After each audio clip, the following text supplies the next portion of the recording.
Hi all. As you can tell, I'm not in my usual spot.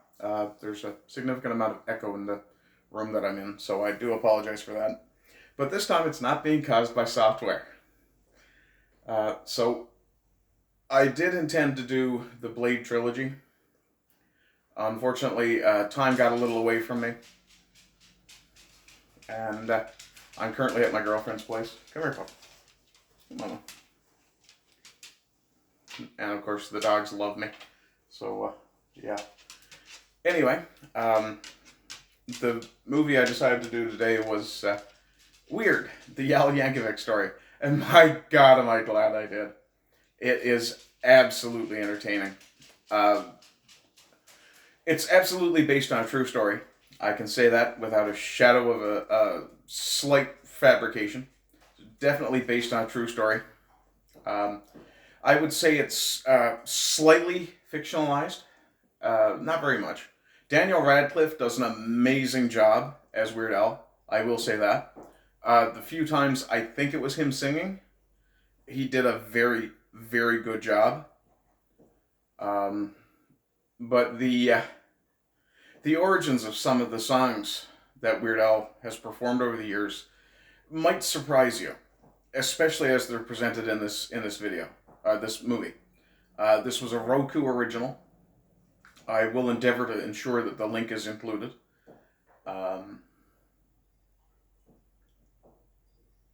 In terms of an out of 10 rating, and yeah, I know it's early in the video for me to be giving an out of 10 rating, I absolutely have to give it 100 because it's such a well-produced documentary. If you haven't seen the movie or know nothing about the movie, I cannot recommend it highly enough. It is absolutely a great load of fun, which is not something you'd normally say for an autobiography that's essentially based on a true story.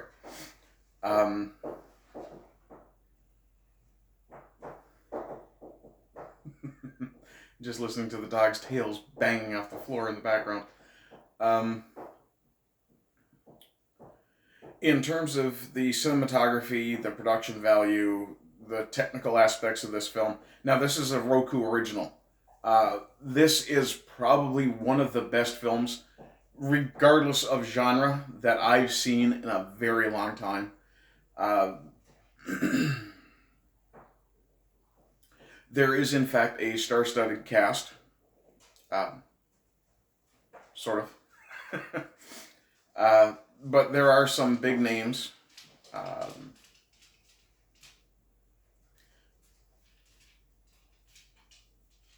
Surprisingly, Pablo Escobar features in this film way more than you would have expected. Let me see. I'm just trying to think here. The life story of Al Yankovic, as presented in this film, is both heartbreaking and inspiring. And as I'm just coming to the 3-minute and 33-second mark, I can now drop all pretense and point out that this is actually one of the most hilarious parodies of an autobiography I've ever seen. Come here, boy. Come on. You're coming up anyway. Really? Really? You're going to come up anyway. Yeah, see. So this is Zoe. This is one of my girlfriend's dogs. Very friendly puppy. Doesn't usually lick me, though. Yeah. Anyway. Sorry, I'm doing a video. You're just going to have half of my attention. So, anyway, the film is actually a highly fictionalized account of Weird Al's story. But there are moments where you go, wait, is that real or not?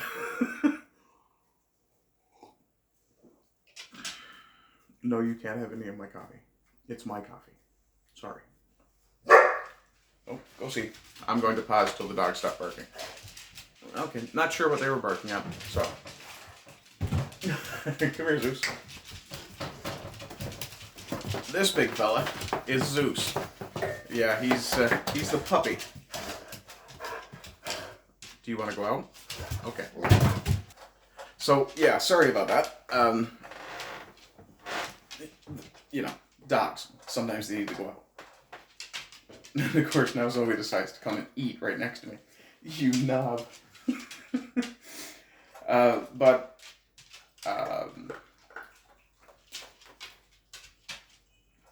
it was an hour and 48 minutes, and there wasn't a moment where I wasn't glued to the screen. So that really says something for this movie.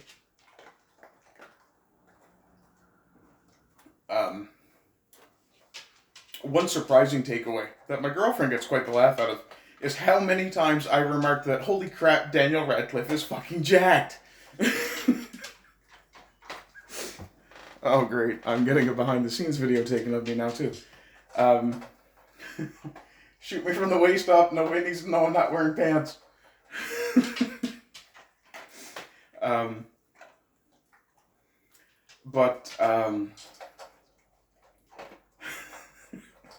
You have to turn off the shutter click on your camera. It's fucking distracting. Anyway, it is amazing how jacked Daniel Radcliffe is. I'm sorry, I have to derail the entire video to remark on it. Daniel Radcliffe used to be a complete fucking runt, and he is jacked these days. To the point that I would really like to see him as an action star, as an action hero.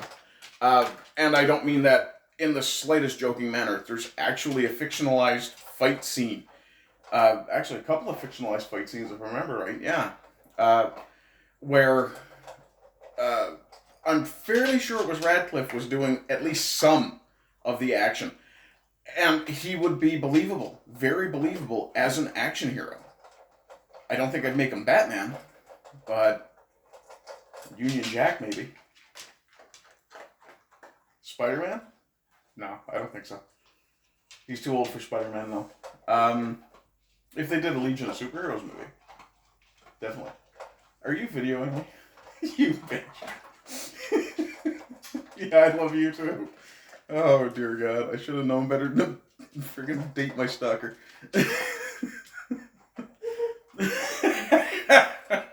Anyway, guys, before this descends into any more chaos, come here, Bella.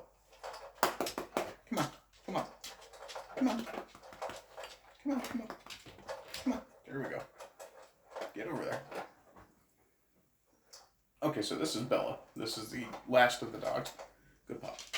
You want to lift your head up and show the camera? There we go. Okay. So, and yes, I'm absolutely in heaven when I'm surrounded by dogs. Let me think. There's some great historical tie-ins. Dr. Demento is featured fairly heavily in the film. Again, fictionalized. But it is really, honestly, a movie that I was glued to the entire film. And I spent as much time giggling as going, that's actually really good. Very well written. It was written by Al himself and the director. Do you remember the director's first name? Was it Eric Apple? Okay. Eric Apple, but it's spelled E-L, so it may be Appel. I'm not sure. But there are some great performances in this film. Not the least of which is Radcliffe. Radcliffe played this solidly through. There's no phoning it in. He meant to do a really good job, and he did a very, very good job. And as Al points out in the credits closing song, it's worthy of an Oscar. Or at least it's eligible for Oscar consideration. Personally, I think it should be in contention for best performance, certainly for Radcliffe. I do apologize, I have to yell over the drinking dog next to me.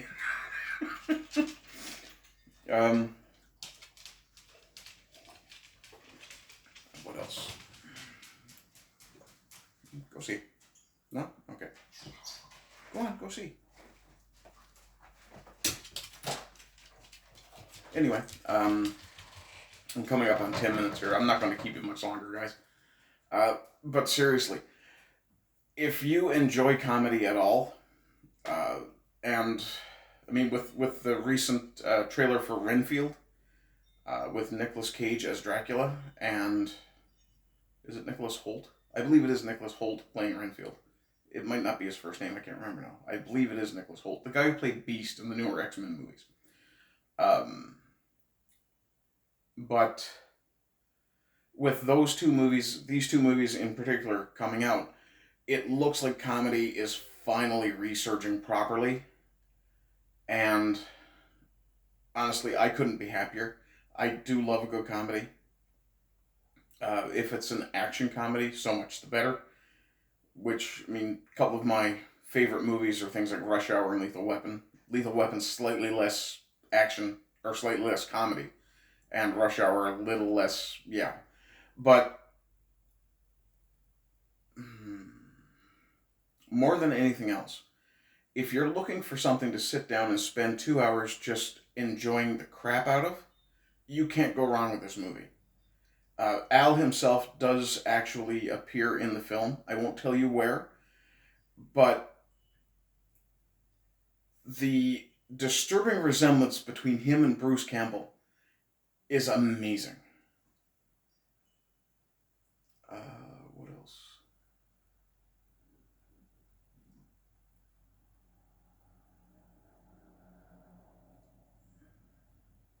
I mean, some of the inside, well, if you know Al's music at all, if you've been a fan of Al for any length of time, you're going to see a lot of inside jokes and just great references.